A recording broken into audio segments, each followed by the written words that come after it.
What's going on, guys? So today we're going to be talking about how photo books are a lot more meaningful than what you think. So obviously video is taking over a little bit. Obviously video is also another way of documentary. Photos is also another way of documentary. So today I have a photo book here.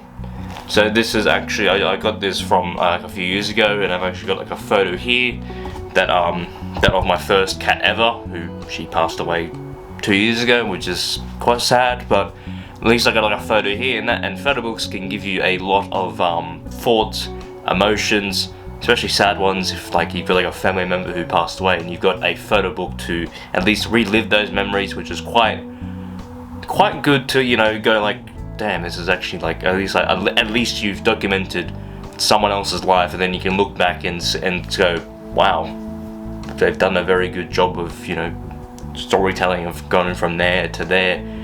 And like especially when people have, obviously when you have a passing or something like that, obviously people will have to create a photo book and stuff like that, which is also quite thoughtful. You go, okay, we need to, you know, we need to give this an order, you know, kept like that, have like the baby photos going from your childhood, and then going from there basically, which I had to do. But no, yeah, it's quite a experience, especially it gives you a journey of where a person has come from that to the now, and, you know, living that life especially, and going like, wow, there's actually very happy memories.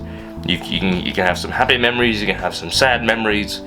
Life's up and down. So so photo books can be very meaningful, and also a very good way of learning, especially as they can help you create a visual creative thought, like thinking wise, and like it also gives you a lot of mind learning as well. And then it also makes it a bit more easier because I think there's visual learning, and then there's something else, which is like telling. I think it's telling someone without telling them what it looks like. I'm not too sure. I'm not sure what the actual term is for the other meaning of not visual learning. So I'm a visual learner. So I like to, you know, actually see what I'm actually doing and whatnot, and then that way I can go, okay, I'm actually gonna do this, and then do whatever the task is and stuff like that. So it can also show what the past actually looks like.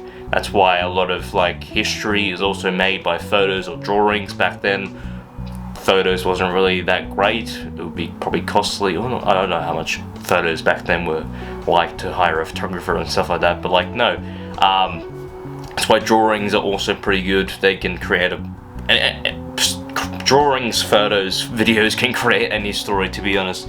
But I mean, photo books these days, you can create a gift out of those. You can you can just broaden the mind and imagination that you can put into that, and then go like, okay, let's create a photo book of all my cityscape photos, or I can create a photo book out of my people photography, or I can create all my product photography. You can do everything. You can do everything in terms of that. You can also document the life. You know, you can document yourself if you really want to. I probably might do that. I don't know. I feel like I have to go back to one of my family members' houses and go, do you have any photos of me, so I can document myself, which is alright. It's also very good in terms of also creating important days, or creating or putting in important days in as well, if you like your weddings, your firstborn. It's like your anniversaries and all that, all those important, lovely days. Especially like, let's say like if you're like a partner, you create a photo book out of it, which I probably might do eventually if I get a partner. Might get a photo book or something like that, and like once we get together for 2, 3, I don't know, but I might create one eventually if we've got any photos of each other. But they create a journey of meaningful and emotions, which I've explained. And it also it can also understand how the photographer has shot it as well, if you're in the past and stuff, because some photographers would have to cover themselves and then take the photo, and then sometimes people have to stand there for like an hour, which you have to just go like this. You have to go, and then you have to stand there for an hour smiling. You can't move anything, which I don't know how people can do that, but it has happened. They give you a lot more relive the memories and stuff of events, which is quite cool. I can imagine that'd be really like going like shit, like just going back in your mind going, wow, this was like 2 years ago and it felt like yesterday. That's what most people say, I guess. But like yeah, no, you can, there's many ways to do storytelling in photo books and stuff like that, especially for video.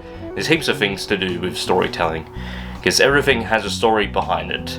Especially if it's a crappy story or whatnot, it's always got a story behind it. It's also got a very thoughtful one as well. So and also you can also organize your photos as well if you got work and stuff like that as well. Yeah, no, this is how photo books are a lot more meaningful. Please like and subscribe. I'll see you guys in the next one.